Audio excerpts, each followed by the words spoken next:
Assalamualaikum warahmatullahi wabarakatuh.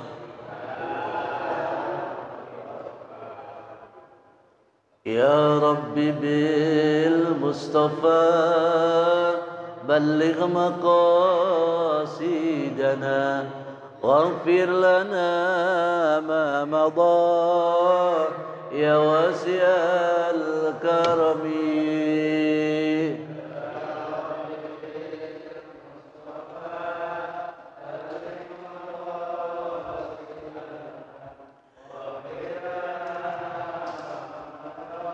يا واسع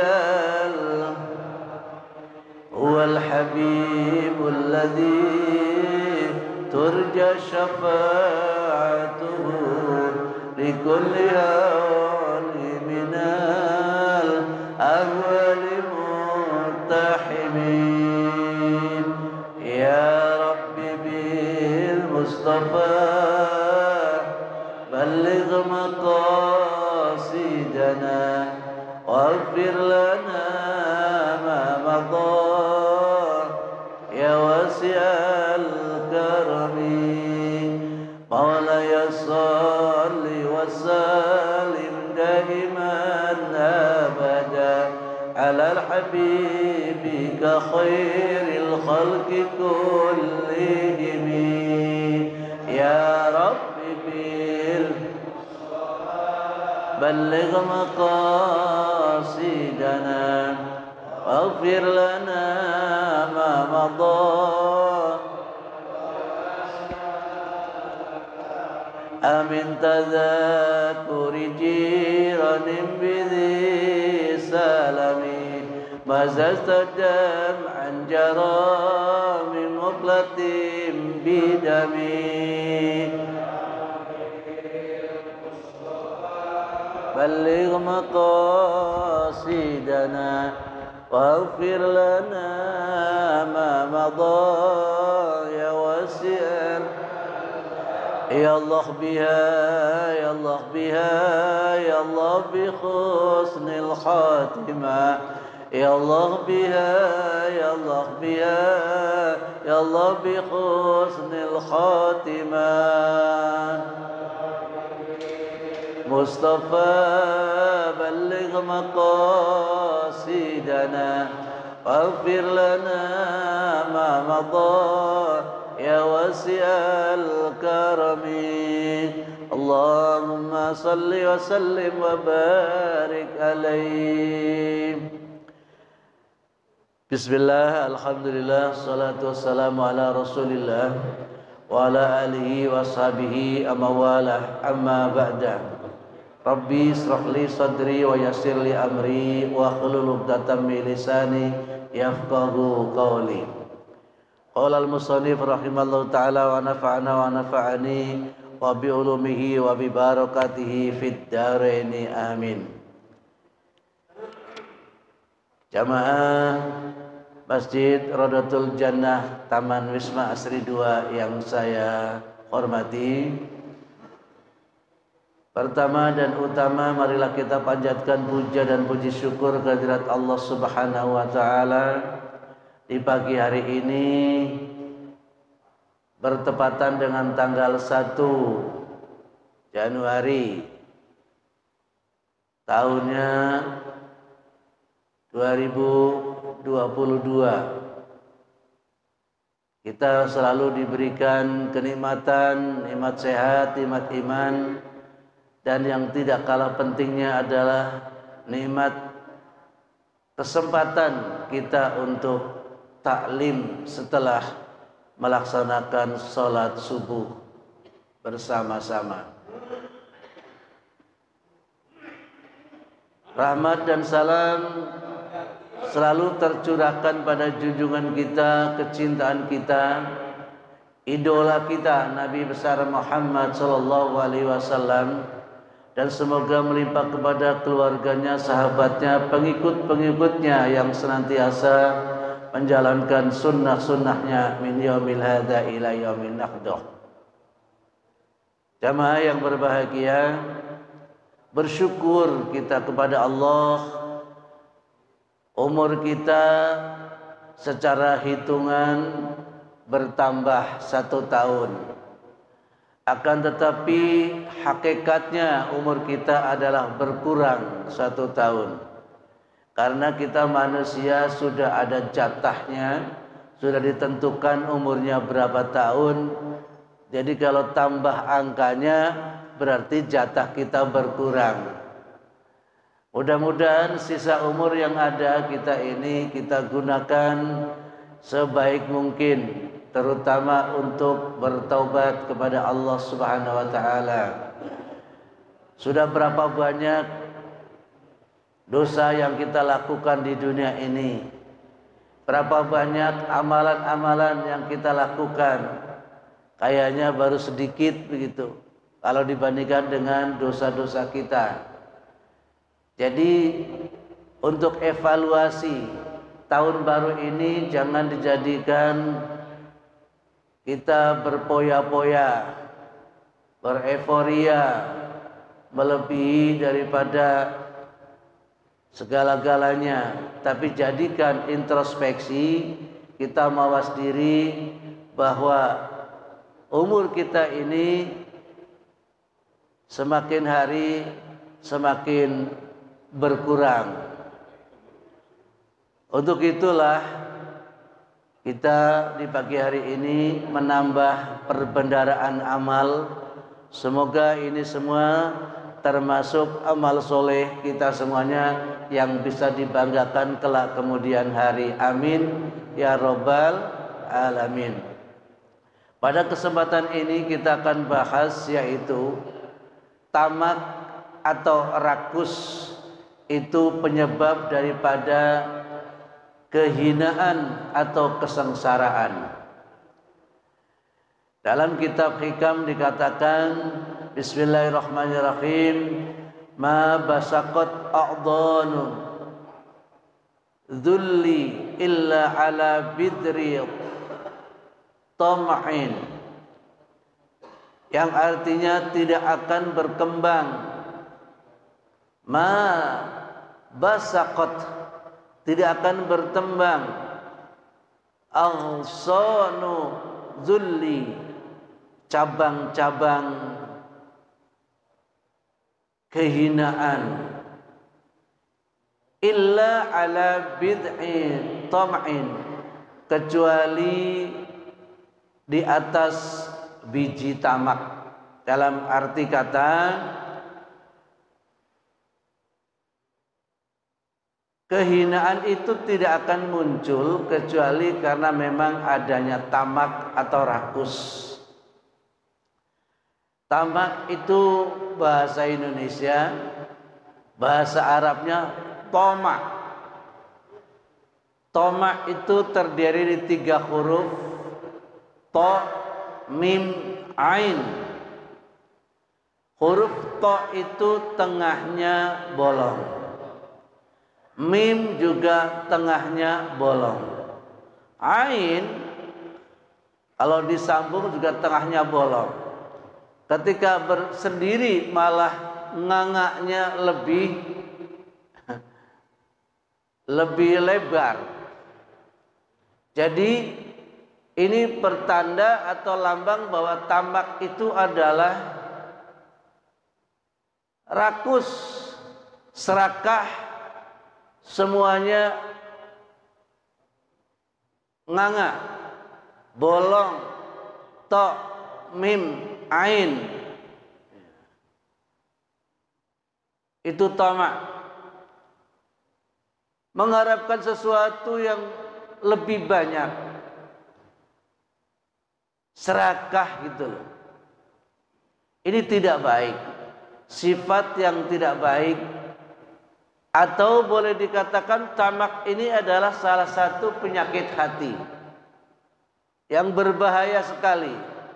Orang akan menjadi hina karena adanya tamak. Kalau dibalik mafhum mukhalafahnya, tidak ada orang itu terhinakan karena adanya penyebab atau kecuali karena ada benih-benih tamak.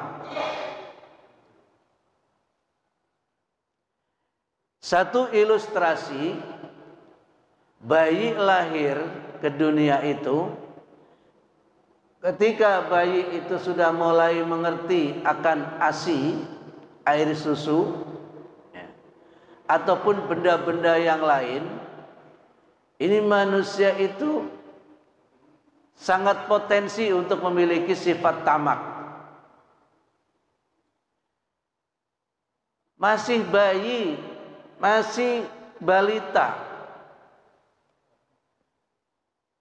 dikasih benda langsung diambil, kemudian diminta lagi, ini nggak boleh. Dikasih dua, diambil dua-duanya. Diminta satu, nggak boleh.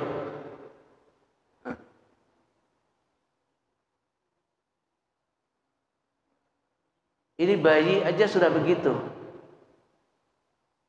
Diganggu kepemilikannya, nggak mau, nggak boleh.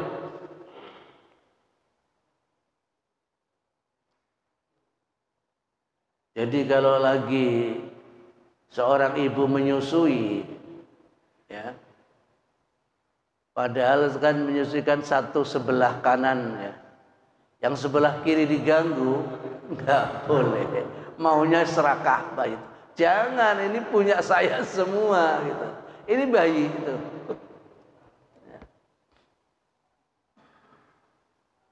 Jadi ternyata memang manusia itu lahir di muka bumi ini sangat berpotensi untuk tamak. Jadi sifat sangat tidak baik adalah mengharapkan sesuatu yang banyak, bahkan kalau perlu milik orang pun menjadi milik kita. Hampir sama dengan dengki. Cuma tamak ini memang serakah sekali. Sudah punya satu, kepengin dua. Sudah punya dua, kepengin tiga. Kita sudah punya sepeda, kepengin motor. Sudah punya motor, kepengin mobil. Sudah punya mobil satu, kepengin dua. Nah, kalau sudah punya istri, istri satu kepengin, kencang banget Pak Edi. Ya. Ibu-ibu ketawa tuh udah disiapin. Sementara orang meninggal itu semuanya adalah tangannya terbuka. Kalau tadi bayi aja sudah memiliki sifat serakah atau tamak, orang meninggal nggak ada yang mengepal. Ada nggak orang meninggal tangannya ngepal gitu? Nggak ada. Tangannya terbuka semua. Ini artinya apa?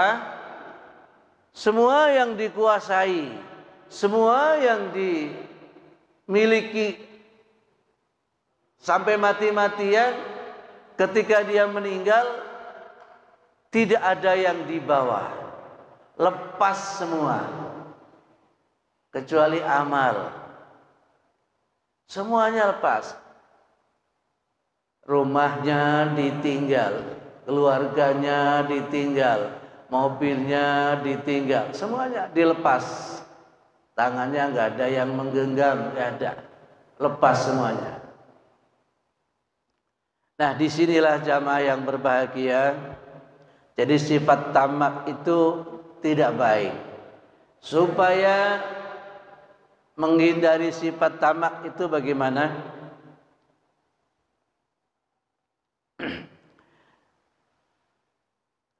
Lawannya adalah qanaah, menerima. Jadi sifat tamak itu lawannya qanaah, menerima. Menerima apa adanya pemberian Allah sesuai dengan usaha atau ikhtiar kita.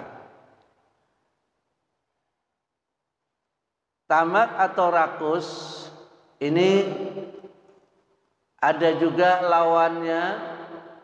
Jadi kalau tadi qanaah itu adalah cara-cara untuk menangkal agar tidak tamak, tapi lawan maksud saya daripada tamak adalah wara'. Wara' itu waro'i, wawu ra ain, wara'. Itu meyakini akan takdir Allah.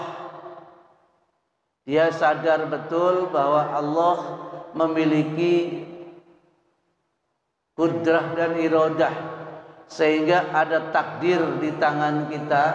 Setelah kita berusaha maksimal, kemudian yang didapatkan itu memang sudah takdirnya. Nah, waro' bahasa kita waro'i, wirai. Nah, bahasa Indonesia masuk wirai. Wirai itu apa ya? Dia menjaga dari hal-hal atau sifat-sifat yang memalukan. Orang itu wirai. Jadi menjaga diri dari hal-hal yang bisa memalukan. Contohnya, di dalam ilmu balaghah itu mencontohkan begini. Kalau ada orang melihat satu benda, kemudian dia memuji, maka pada hakikatnya dia juga menginginkan. Satu saat misalnya begini, Pak Edi ini tongkatnya bagus banget ya. Ini secara ilmu balaghah, orang yang mengatakan seperti itu menginginkan. Seandainya dikasih, dia mau. Nah, itu adalah ilmu balaghah begitu. Antara lain, menandakan dia itu sebenarnya kepengin, atau andaikan dikasih dia mau. Orang wirai nggak mau begitu. Orang wirai nggak mau begitu. Jadi ada manusia yang memiliki sifatnya itu kepenginnya dikasih. Nah, sekarang kita harus ganti mindset itu. Bagaimana agar kita itu memiliki sifat ngasih, senangnya ngasih. Jangan senang dikasih, tapi senangnya ngasih. Itu. Memberi adalah salah satu sifat yang terpuji. Kalau kepengin jadi orang kaya, mudah. Memberi, jadi orang kaya. Berapapun yang diberikan, ini. Berani memberi, itulah orang kaya yang sejatinya. Banyak yang kita miliki, tapi nggak pernah memberi. Itu belum kaya. Orang kaya adalah yang memberi. Itu kaya. Jadi wara itu banyak sifat-sifat. Misalnya ada pekerjaan yang kira kita kalau dikerjakan malu-maluin gitu. Nggak selayaknya. Orangnya sudah tua tapi masih main layangan misalnya gitu ya. Iya, sudah masih layangan. Ini adalah sifat-sifat tidak warai, tidak menjaga martabat dirinya.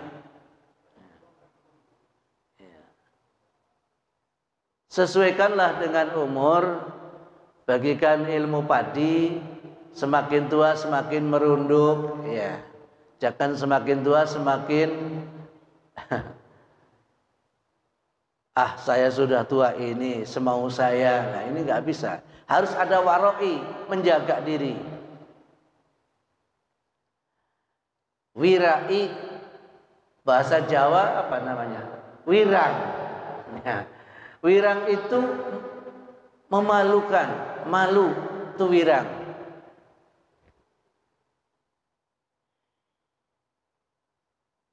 orang kalau zaman dulu kan ada transmigrasi ya. Orang-orang yang transmigrasi itu karena kurang atau karena wirang. Kalau dia kurang mau transmigrasi, atau wirang malu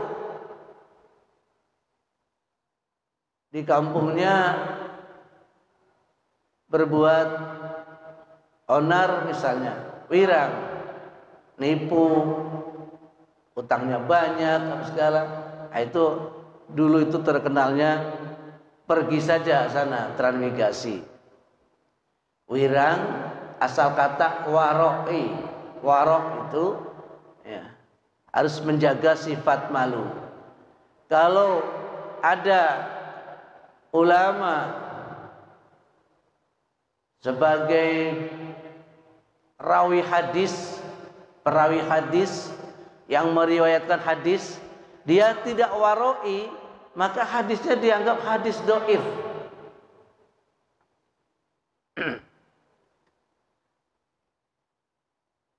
Contoh kecil misalnya, dia adalah ulama besar. Ini kalau sekarang memang sudah zamannya ya, sudah lain lagi ya.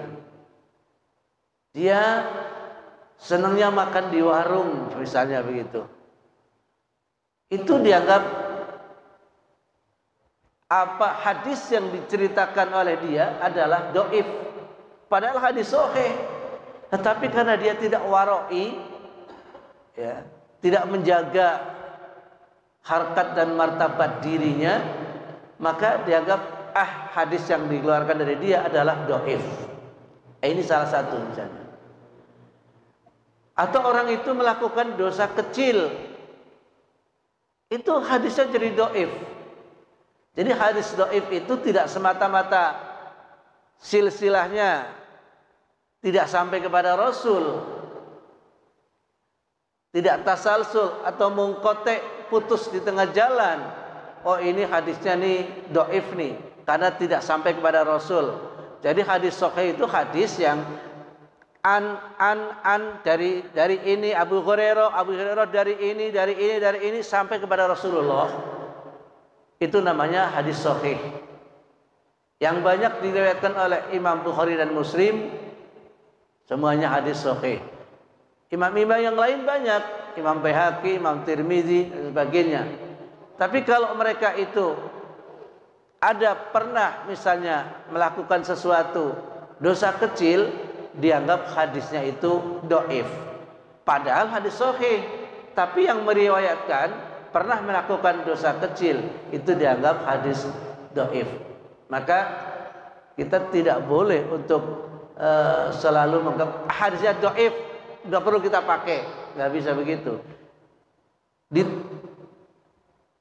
Di dalam ilmu hadis ada di pertimbangan. Ketika itu dijalankan atau dilakukan itu lebih banyak manfaatnya daripada madorotnya, maka hadis tersebut bisa dipakai atau dijadikan satu pedoman ketika lebih banyak manfaatnya daripada madorotnya.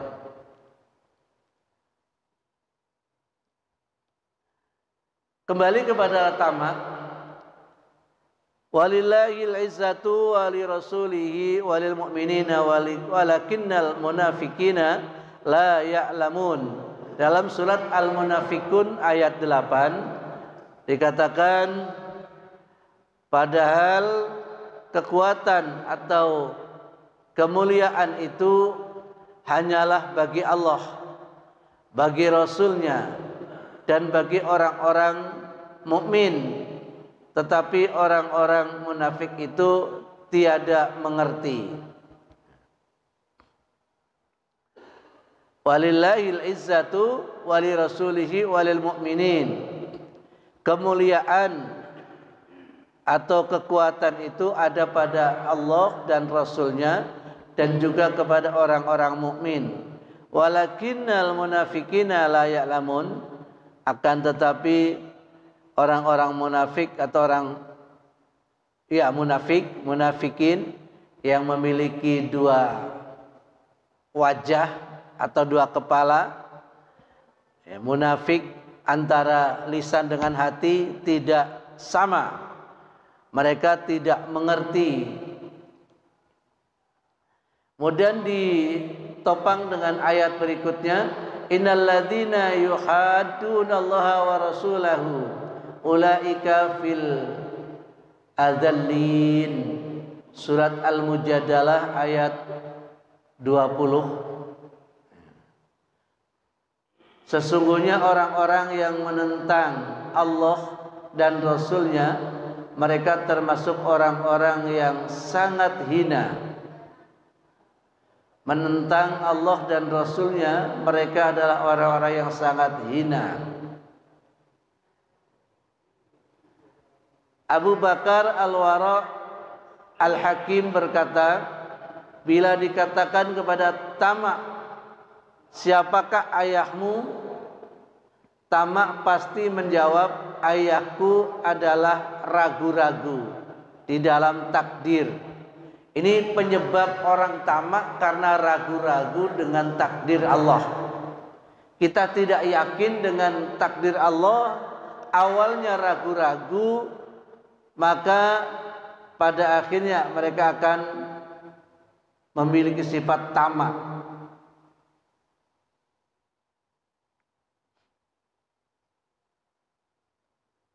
Apakah pekerjaanmu? Ini pertanyaan. Dia tentu menjawab, pekerjaanku adalah mencari kehinaan. Ini namanya tamak ya. Jadi tamak itu memang pangkal atau penyebab daripada kehinaan. Bila ditanyakan kepadanya lagi, apakah tujuanmu?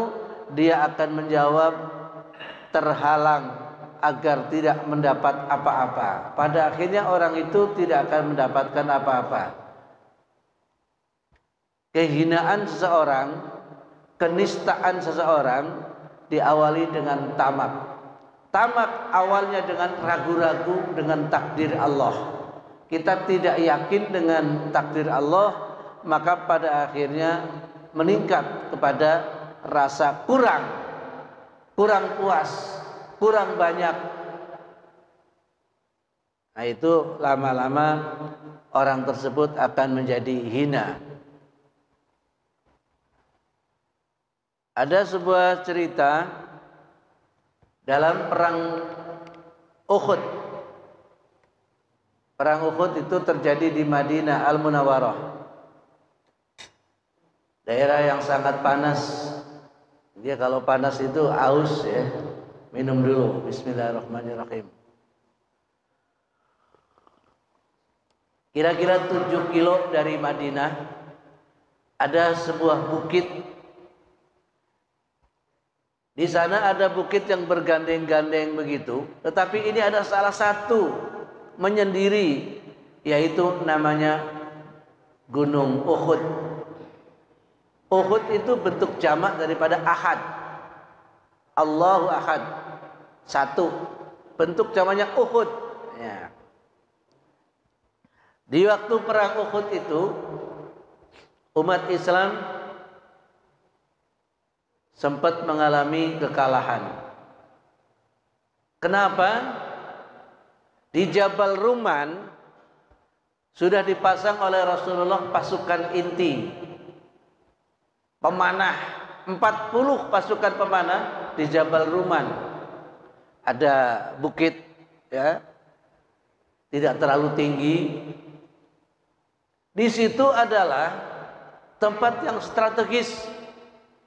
Rasulullah, King of the King, sangat paham dengan strategi perang. Jadi sudah betul-betul bukan hanya sekedar otaknya cerdas, tapi dalam ilmu peperangan pun menguasai. Sehingga dipasang oleh Rasul, kamu 40 orang pasukan pemanah ada di Jabal Ruman, di atas. Jangan sekali-kali kamu turun kecuali ada perintah dari saya. Ini Rasulullah sudah wanti-wanti begitu. Begitu terjadi perang berkecamuk, lancar sekali dari atas bukit Ruman itu melancarkan anak panahnya, kena pada sasarannya. Sampai-sampai orang kafir yang dipimpin oleh Khalid bin Walid pada waktu itu belum masuk Islam. Anak muda yang otaknya sangat cemerlang, menjadi panglima perang untuk orang kafir, Khalid bin Walid. Begitu kocar-kacir Khalid bin Walid sebagai komando perang di situ, wahai orang-orang kafir, kita mundur, karena sudah kocar-kacir dipanah dari Jabal Ruman itu. Mundur, di balik itu tinggalkan hartamu. Jadi hartanya ditinggalkan, disuruh mundur. Apa yang terjadi? Karena sifat tamak ini, ya, jago-jago pemanah yang di Jabal Ruman ini kepengin mengambil harta. Kalau hartanya orang musuh itu disebut harta rampasan, ya. Khawatir gak kebagian yang dibawa pada berebut harta tinggalan daripada orang-orang kafir itu. Yang di atas, waduh, saya yang bagian pemanah ntar gak kebagian ini. Dengan sendirinya melanggar aturan Rasul, dia turun dari Bukit Ruman berebut harta karena ketamakan itu, rasa tamak itu. Pada akhirnya Khalid bin Walid melihat kalau itu kaum pemanah itu pada turun berebut harta, dia dari balik Bukit Ruman itu balik lagi dia. Kita balik lagi, langsung kita kuasai Bukit Ruman itu, kita kuasai. Masih ada tersisa 4 orang. 4 orang diserang dari bawah dengan jumlah yang banyak, kalah dia. Akhirnya orang-orang kafir ada di Bukit Ruman. Berbalik dari situ sangat mudah untuk memanah musuh-musuhnya. Apa yang terjadi? Paman Rasulullah Sayyidina Hamzah kena tombak, ya, dari dada tembus sampai ke belakang.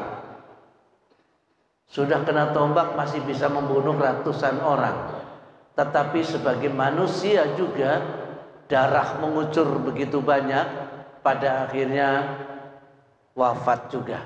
Itu Sayyidina Hamzah, paman Rasulullah, adik daripada bapaknya Nabi. Dengan gagah perkasanya ditombak oleh seorang budak, ya, bayaran. Ada wanita yang cinta kepada Hamzah, tapi cintanya ditolak. Akhirnya apa? Cinta ditolak, dukun bertindak. Cinta ditolak, akhirnya ya dengan cara bagaimana? Kau harus mati. Nah, membayar seorang ahli tombak, jangan kamu lepaskan tombak kamu kecuali kepada Hamzah.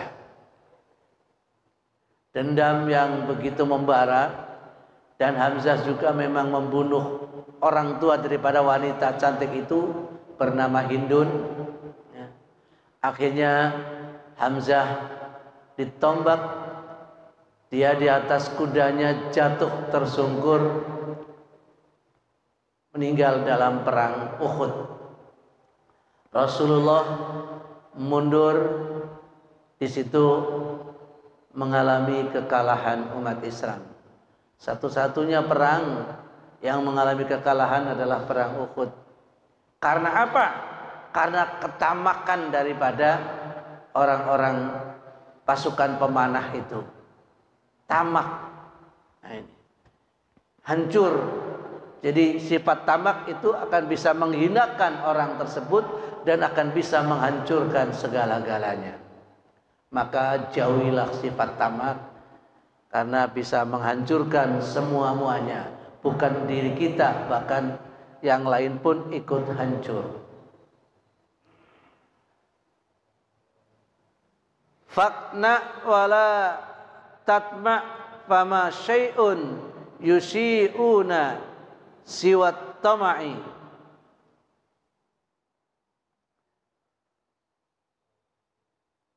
Menerimalah dan janganlah tamak, maka tidak sesuatu pun yang bisa memberi celah kecuali tamak. Ini artinya agak sulit dipahami.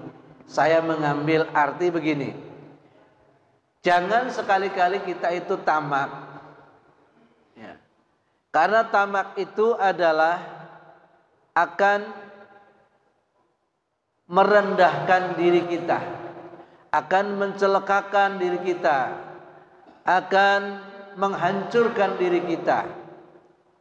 Tamak, ingat, to, mim, ain, semuanya nganga semua, tidak ada yang rapat, bolong semua, mengharapkan sesuatu yang berlebihan.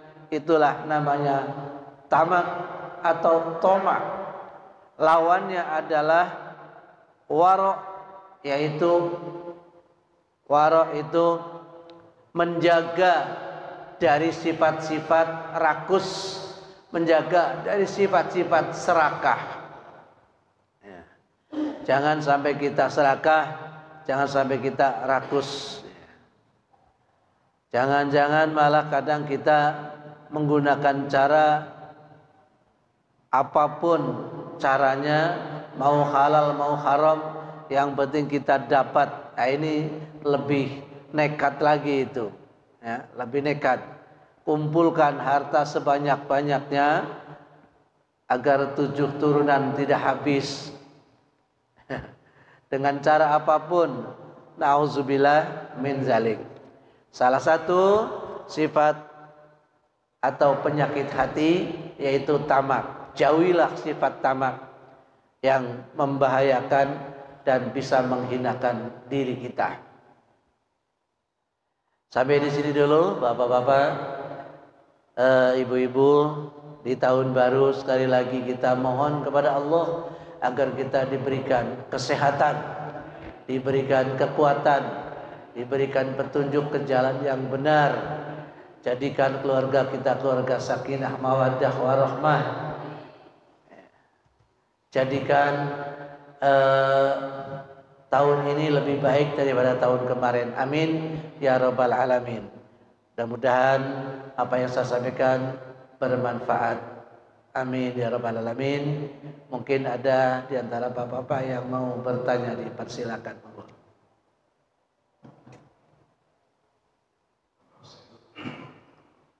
Pertanyaan saya sesuai dengan temanya itu sifat trauma.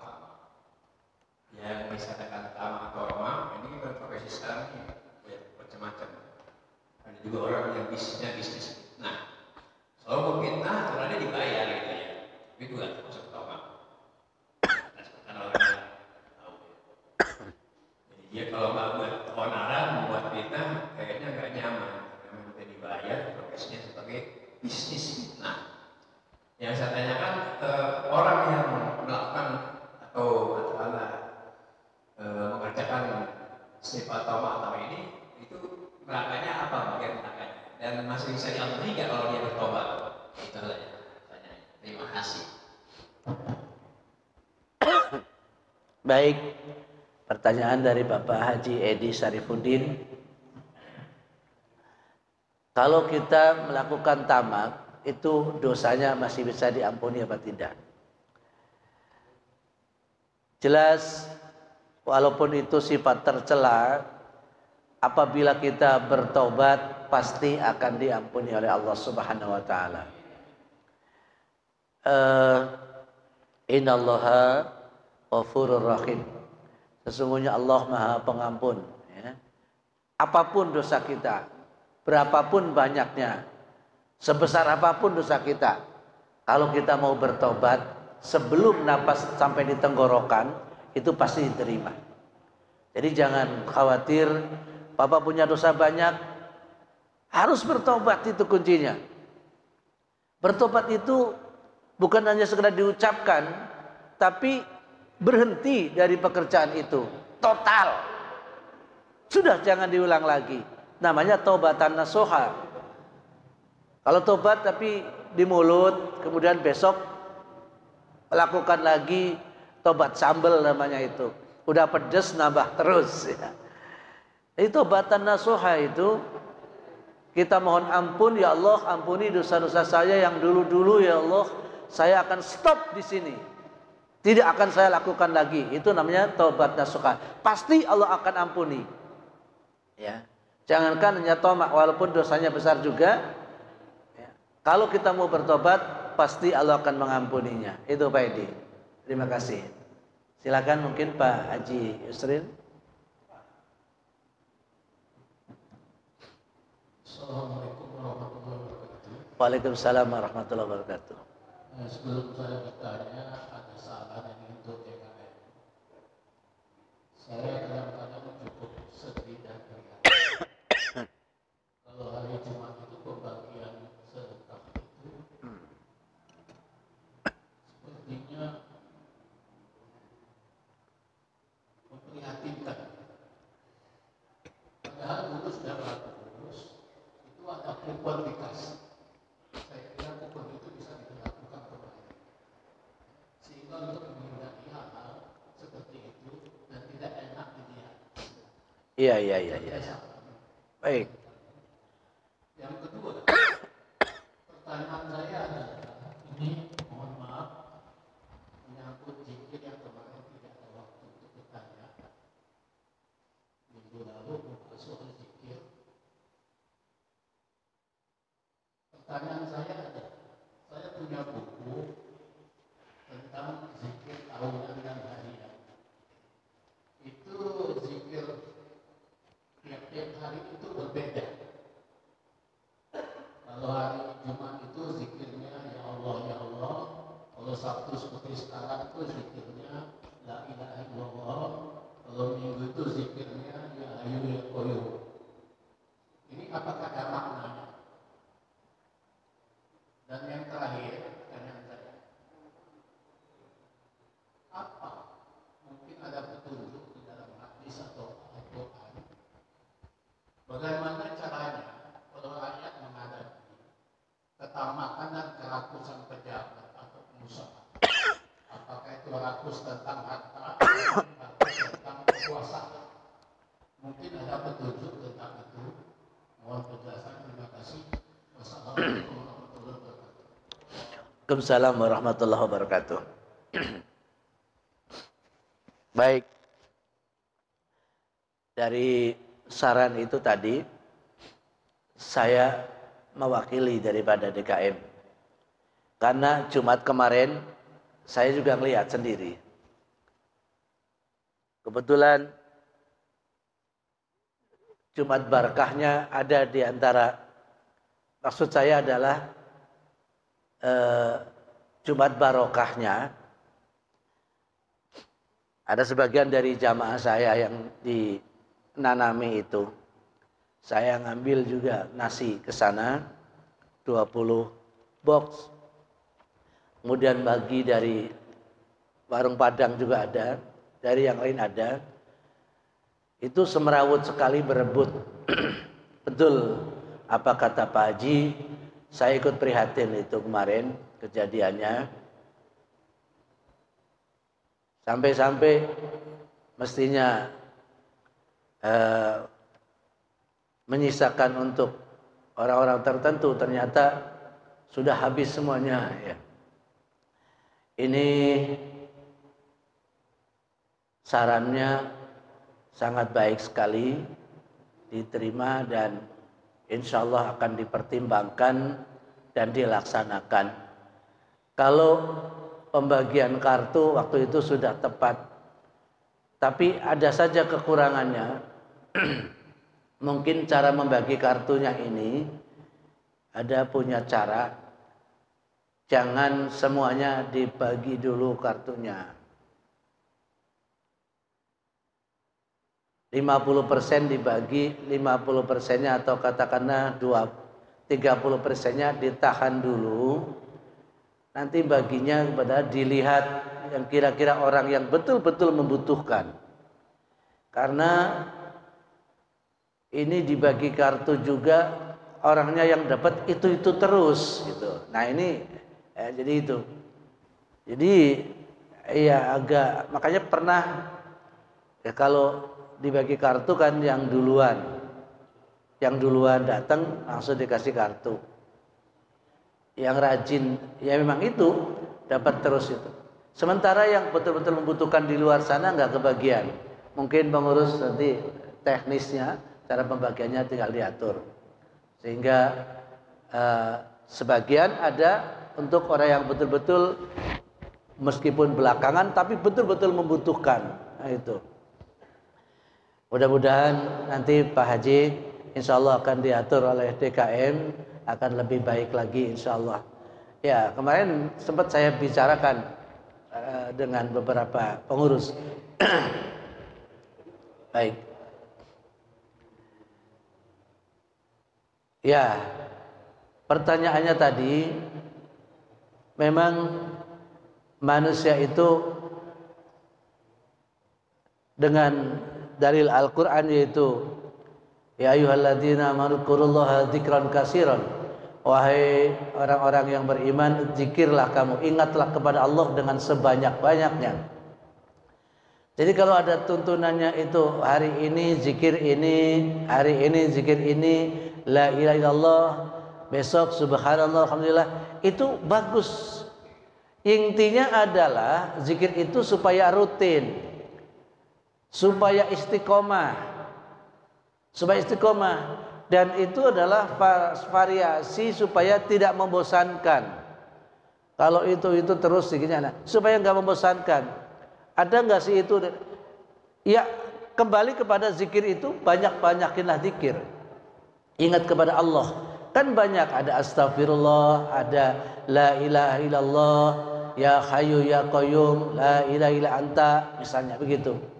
Banyak sekali zikir. Ada yang sholawatnya, ada yang memang bentuk pengakuan kepada Allah, ya. Dan banyak. Bagus itu diamalkan, bagus, dan itu tidak menyalahi. Yang intinya adalah zikir. Sama dengan kita jadi imam, itu ada pendapat bahwa kalau hari Senin dan Selasa misalnya, atau sholat maghrib, suratannya yang bagus qul ya ayyuhal kafirun dan qul huwallahu ahad misalnya. Itu namanya kul ya sama kulhu ya, itu maghrib. Kemudian kalau isya suratnya ini, subuh suratnya alam nasroh sama alam taro, subuh misalnya. Ada yang begitu, itu namanya dua alam. Dulu imam masjid Istiqlal itu imam yang dua alam. Asal dia ngimamin, rakaat pertama alam nasroh, rakaat kedua alam taro. Jadi terkenalnya imam dua alam, bukan alam dunia dan alam akhirat, bukan. Alam nasroh sama alam taro. Ya. Dan itu ada hadisnya, siapa yang sholat subuh membaca dua surat alam itu, maka di siang harinya, hari itu adalah diberikan kesenangan, kebahagiaan, dan keuntungan. Itu antara lain. Ya. Alam nasroh sama alam taro. Ya. Ada yang seperti itu supaya rutinitas amalan itu yang baik, meskipun sedikit tapi terus menerus. Ada banyak tapi kadang-kadang hari ini banyak, besok banyak, lusa tidak melakukan. 3 hari semangat sekali, zikirnya banyak, seminggu gak berzikir. Ini malah dianggap tidak baik, gak istiqomah, gak konsisten, gak rutin. Meskipun sedikit tapi terus rutin. Tiap hari, oh ini saya mampunya ini karena orang pekerja, apalagi berangkat jam sekian, pulang jam sekian, maka jangan banyak-banyak, sedikit tapi rutin. Itu. Rutinnya ini yang mendapatkan pahala lebih banyak karena rutinnya itu. Nah, kalau sudah mampu banyak waktu, banyak dan rutin itu lebih bagus. Ya. Daripada diborong. Hari ini kita amal banyak nanti. Baca Quran 1 juz. Besok seminggu nggak baca. Ya mendingan baca berapa? 1 ain. Besok 1 ain lagi 1 ain itu lebih bagus. Jadi boleh Pak Haji seperti itu, amalkan zikir itu. Nah tadi apa namanya? Dan itu adalah kembalinya kepada istiqomah. Haitsu ma tastaqim yuqaddir lakallah najahan fi ghabiril azmani. Sekiranya engkau itu adalah bisa istiqomah, konsisten, rutinitasnya itu, yuqaddir lakallah, niscaya Allah akan mentakdirkan pada Anda najahan, sebuah keberhasilan, fi ghabiril azmani, di saat-saat yang akan datang. Ini bagus sekali. Haitsu ma tastaqim yuqaddir lakallah. Sekiranya Anda itu adalah istiqomah, rajin sholat, berjamaah terus rajin, ya. Yuqaddir lakallah, niscaya Allah akan mentakdirkan pada Anda najahan, sebuah keberhasilan, fi ghabiril azmani, di saat-saat yang akan datang. Itulah untungnya orang itu melaksanakan amaliyah-amaliyah yang rutinitas. Mungkin itu Pak Haji. Ada lagi pertanyaan?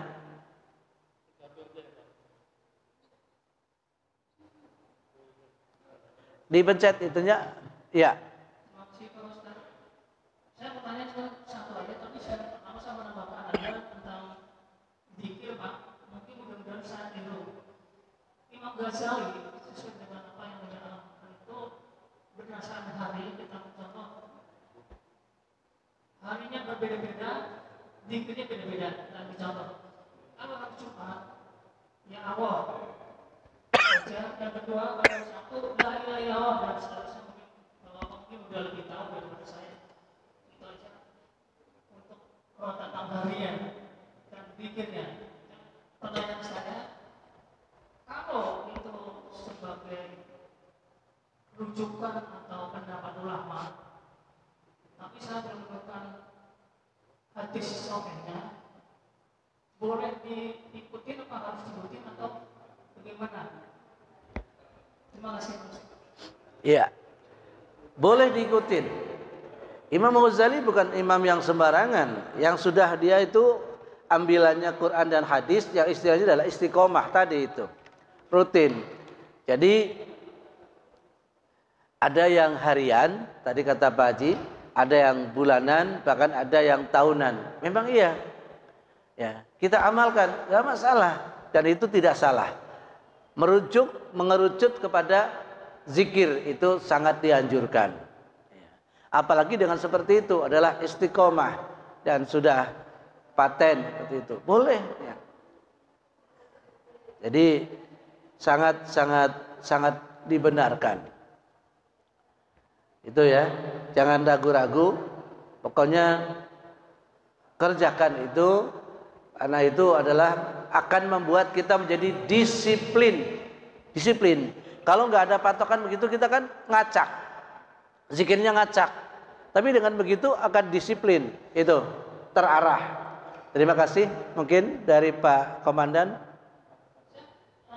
Ini Pak Ustaz, tentang tadi mengatakan bahwa dibolehkan. Padahal saya belum pernah membaca hadisnya, itu apakah tidak sesuai dengan mazhab NU itu Pak? Pak Ustaz, mazhab NU kan, maaf saya ini kan mazhab NU ya. Kalau hanya sebatas rujukan atau pendapat ulama, itu mazhab NU kan lebih boleh kedua kan ada tugas-tugasnya yang meneliti ahli bid'ah gitu. Terima kasih Pak. Masa NU? Mazhab mazhab. Oh, madhab. Iya. Mazhab itu semacam ini loh. Iya. Jadi rujukan itu semuanya adalah bersumber kepada Quran dan hadis. Hanya saja kadang-kadang tidak disebutkan di situ. Semua ulama yang sudah dikenal termasuk Imam Al-Ghazali itu sudah pasti tidak akan keluar dari Quran dan hadis pendapatnya. Ya, hanya tidak disebutkan langsung, biasanya begitu. Jadi kita menunjuk pendapat ulama itu nggak asal ulama, ya. Nggak asal semua pendapat kelihatannya baik tapi kita ikutin, bukan. Dari siapa dulu? Dari siapa dulu? Ya. Jadi boleh kita lakukan seperti itu. Kalau ditelusuri ya kayak ini nih, kitab hikam ini enggak, kadang-kadang enggak ada Quran, enggak ada hadisnya, tapi mutiara kata intisari daripada Quran dan hadis gitu. Quran hadis intisari. Ya. Maka dari itu sangat boleh untuk dipakai, ya. Jangan kita, kalau itu bukan hadis sahih Bukhari Muslim, ya kita nggak mau pakai, ya. Ya lihat dulu, karena hadis itu banyak sekali hadis. Tidak hanya Quran, tidak hanya Bukhari dan Muslim saja. Ya, Imam Baihaqi ada 6 rawi yang dianggap itu maksur, hadisnya itu benar dan sahih. Imam Baihaqi, Imam Tirmizi, ya, itu juga bisa dijadikan patokan. Terima kasih. Ya. Terakhir ini ya. Urutan zikir atau utama zikir dulu atau berselawat dulu? Zikir dulu atau? Selawat dulu, berselawat dulu apa zikir dulu? Itu urutannya benar.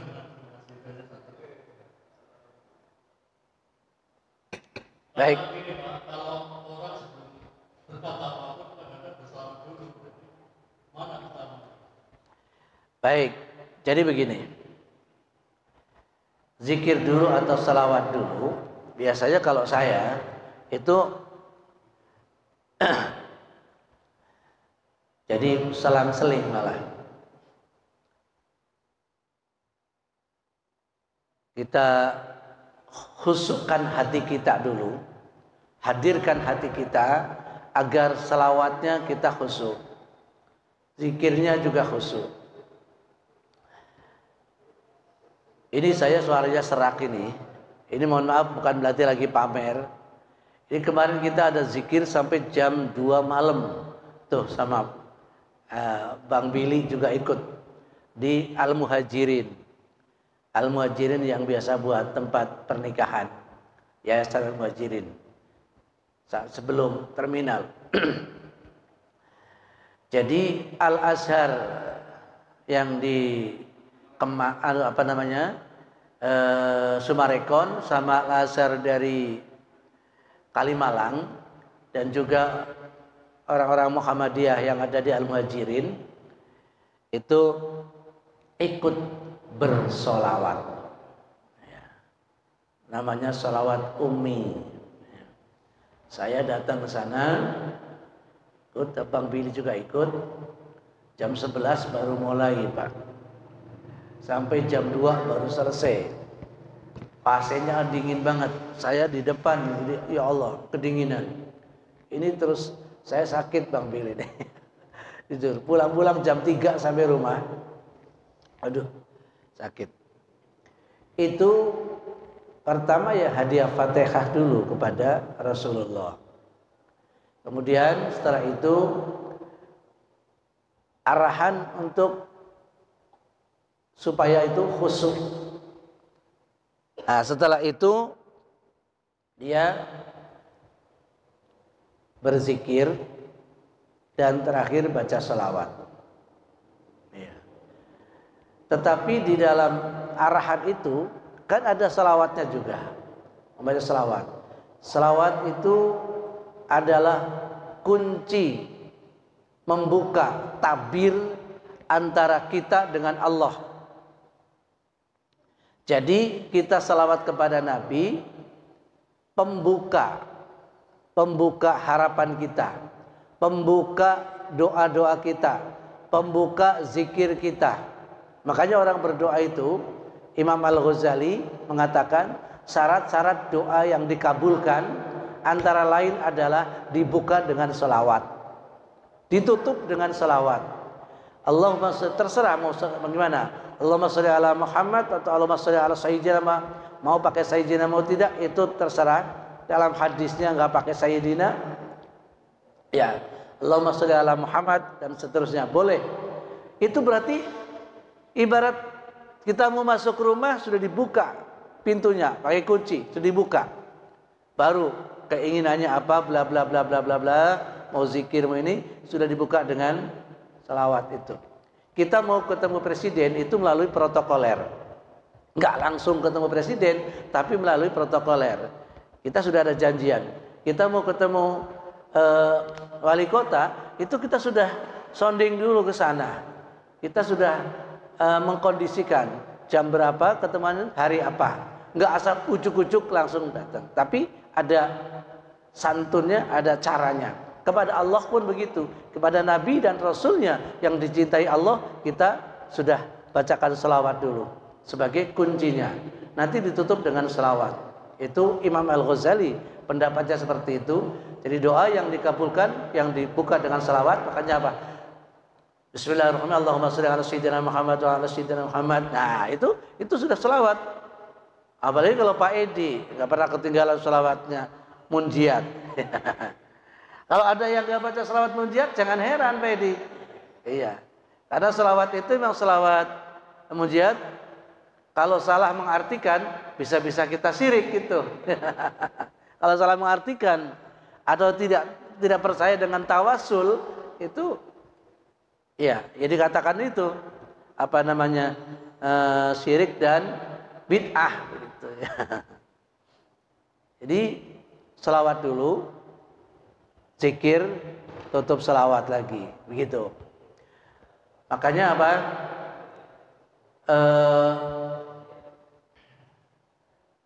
Zikir itu harus khusyuk supaya mudah diterima. Itu zikir. Bedanya dengan selawat. Selawat itu mau khusyuk mau tidak itu dapat pahala.